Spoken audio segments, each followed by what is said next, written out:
എന്റെ പ്രിയ കൂട്ടുകാർ, ഞാൻ ഒരു കഥ പറയാം. ഭക്ഷണത്തിന്റെ കാരണമാണിട്ടോ എന്ന് വെച്ച് ആരും ആർത്തി കാണിക്കണ്ട.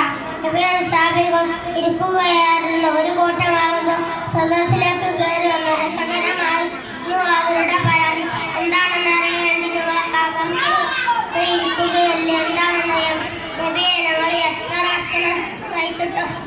ഇല്ല നബിയെ. നബി ചോദിച്ചു, നിങ്ങൾ ഒറ്റയ്ക്കിരുന്നാണോ കൂട്ടമായിട്ടാണ് കഴിക്കാറ്? അവർ പറഞ്ഞു, ഞങ്ങൾ ഒറ്റയ്ക്കിരുന്നാണ് ഞങ്ങൾ ഒറ്റയ്ക്കിരുന്നാണ് കഴിക്കാറ്. അത് തന്നെ മനസ്സിലാക്കാം. നിങ്ങൾ കൂട്ടമായി കഴിക്കും, വയറ് നിറയുകയും ചെയ്യും, വിശപ്പ് മാറുകയും ചെയ്യും. ഇത് മാത്രമല്ല, വിഷ്ണു ചൊല്ലി കഴിക്കണം.